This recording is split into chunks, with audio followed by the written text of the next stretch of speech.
guys, welcome to A Little Bit of Monica. It is time to build another TBR. This time it's going to be for March, and this is going to look a little bit different than what some of my other TBRs have looked like, and that's because there's something very special happening in March. So we're going to start by getting some of the very classic, very typical Monica TBR categories into my listing first. We're going to go over my NetGalley arcs, and we're going to go over a couple of new release books, things like that are going to be fitting into my TBR, and then we're going to get to the extra special stuff that has to come a little bit later. And it's the ones that I haven't actually picked yet. And hopefully everything I do here is going to help me decide what goes on the rest of my TBR. So starting off with my NetGalley arcs, because these are ones that I really do want to prioritize. As I've mentioned before, one of my goals for the year is to be reading the NetGalley arcs that I have in the month before they come out. So in the month of March, I want to be reading any of my NetGalley arcs that are going to be coming out in April. This is helping me get ahead of the game, making sure that I can participate in the celebration of the release days for these books as they are coming out. So starting off with the very first arc that I have coming out in April, this one is coming out April 8th, and it is Their Monstrous Hearts by Yeet Turn. I've had this book for many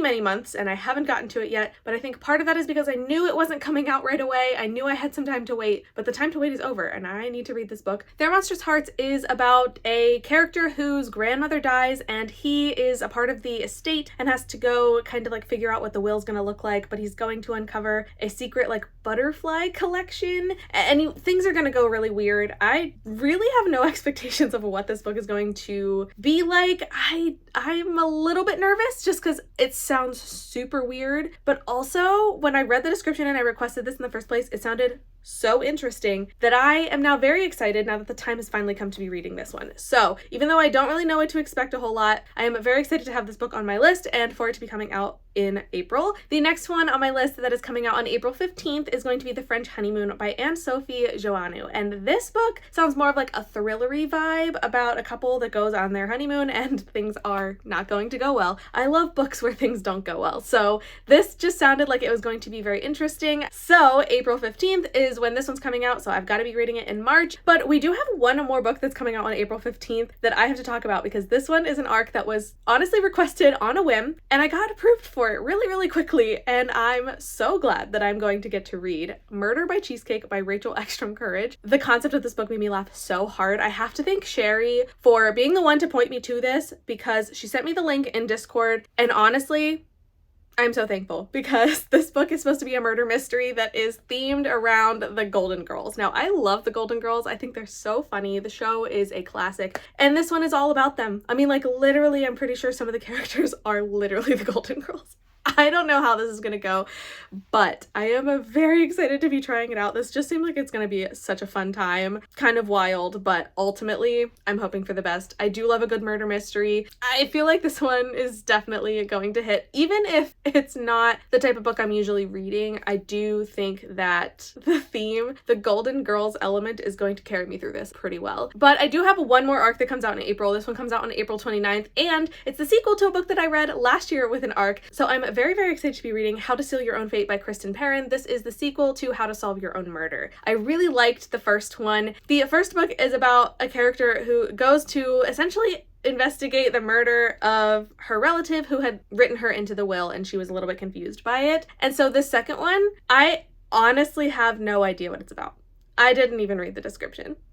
I was offered the arc and I said, yes, please, I want this because I liked the first one. So this one was an arc of acceptance based upon liking the first book by the same author. So I don't know what to expect out of this one. I just know I'm really excited to add it to my list. But the fact that I have so many thrillers on here is wild because I don't read thrillers that often. So these are like the only thrillers that I'm going to end up reading during the month. That's just a heads up. These are the only ones that I'm going to end up getting to because the rest of the books, I have big plans for lots of other things. So that brings me to the end of my arcs. I have 4 of these that I want to get to. If I have extra time, I could throw in a couple of my backlist ones that I haven't gotten to and the books are already out. That is always an option that I'm trying to throw in as it becomes available. But for now, those are the ones that I want to focus on for the month of March. Next up, we have my Stephen King book club entry for March. We are going to be reading Different Seasons. Now, this one is different than all of the ones we read so far. While it is just as thick as so many of Stephen King's books, this one is actually a collection of 4 shorter stories. So that means that I will be breaking this up during the month and reading probably one story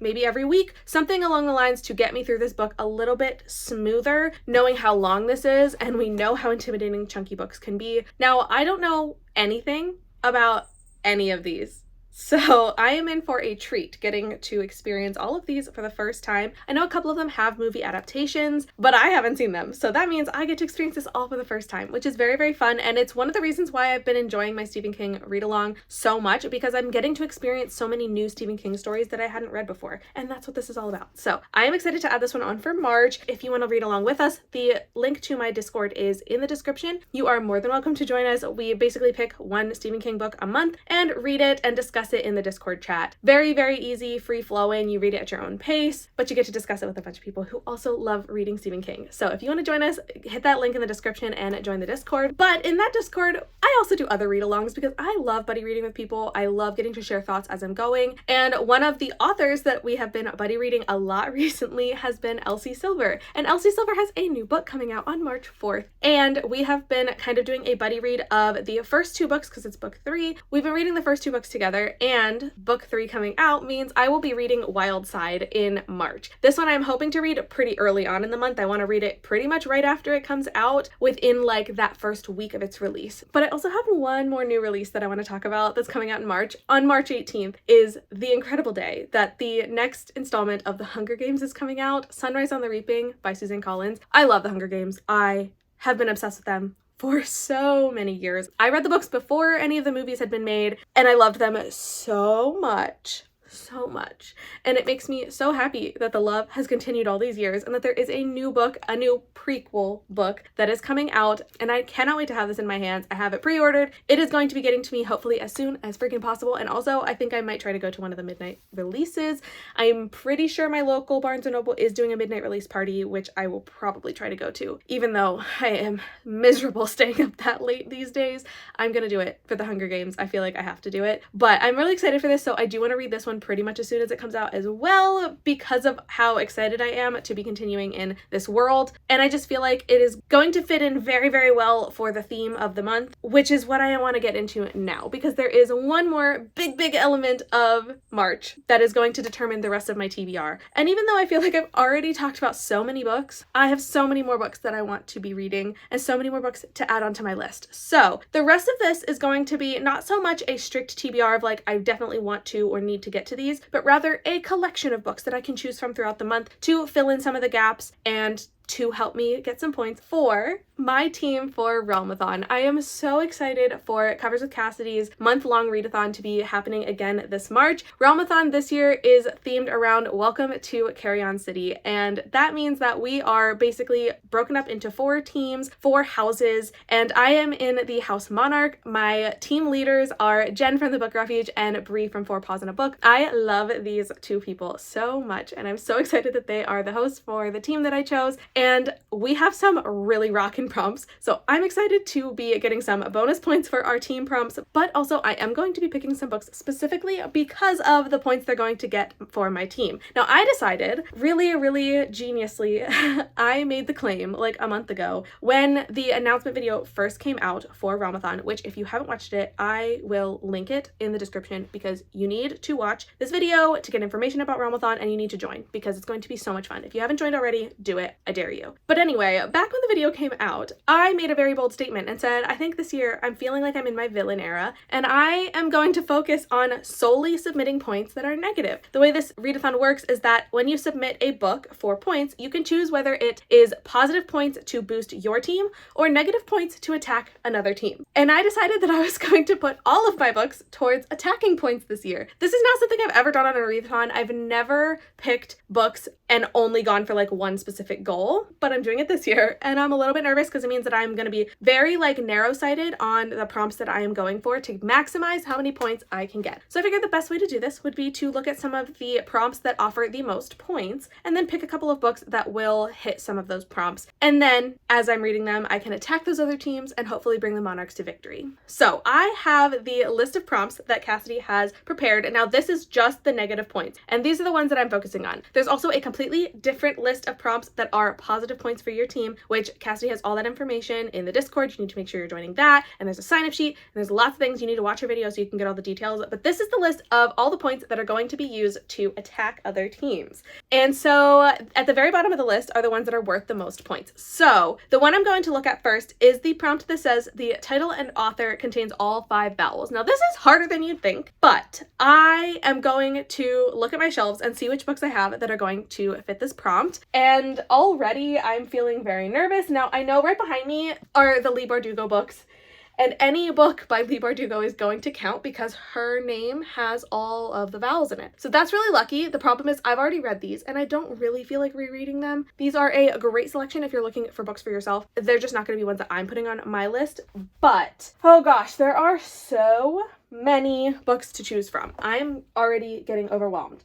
But I spotted my first one, and I am very excited to be reading this. I've had this on my shelf for a couple of months, and I haven't gotten to it yet. But Masquerade by Oo Sangiyomi, I heard this author speak at a panel, and honestly, her talking about the book made me so overwhelmingly excited to read it. This is a fantasy that is going to be very political heavy, and I think I forgot to mention, but the Monarch team has 2 bonus prompts that we get extra points for. We get extra points if we read a book with politics, and we get extra points if we read a book that has a made-up setting. So this book is going to be very politic heavy. I know that up front. I am very confident that this is going to have a very heavy politic theme. However, it does take place in a reimagined West Africa. And since that's a real place, unfortunately, it does not count for the made-up setting, but this does have all 5 vowels. So this is an excellent one to get me some points right from the get-go. And this one's also going to hit a couple of other prompts as well. For 4 points, I can use this one for author uses initials because there are initials in this author's name. I do own this book physically, and I do have the audiobook on hold, so I will be getting this relatively soon. I'm pretty sure it's going to be available in March, so I will get those prompts as well. I feel like this book is going to pack some prompts really well, so I'm excited to add this one onto my list. I think this is the perfect addition, and because I've had it for a long time and I really do want to be kind of moving these around, and I have the book signed, which makes me even more excited after talking to the author and getting to meet her, so I am very excited to add this one onto the list.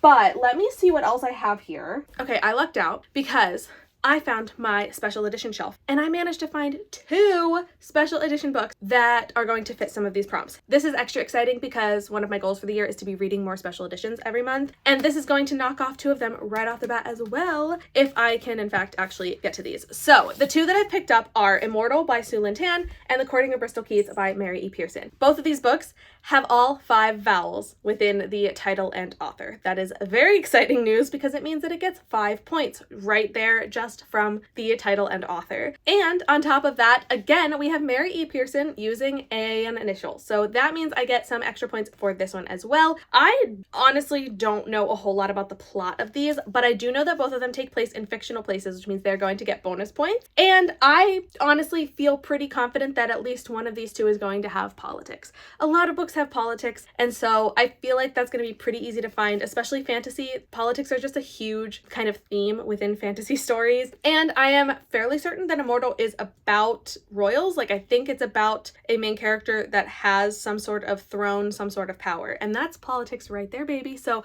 these 2 books are going onto my TBR as special editions, and they are going to knock out some of these really high-hitting prompts as well. The one prompt that I can't really predict at this point, because if I have the book, it means I think I'm gonna like it, but you only know this after the fact. One of the highest hitting points for negative points of attack is to have a 5-star read, but that's obviously something you don't know until after you finished the book. So I'm hoping that these books are going to be 5 stars, but I mean, who knows? I haven't been having too many 5 stars lately, but my hopes are always high that I'm going to love these books. And with how pretty these are, I really, really, really, really hope I love them.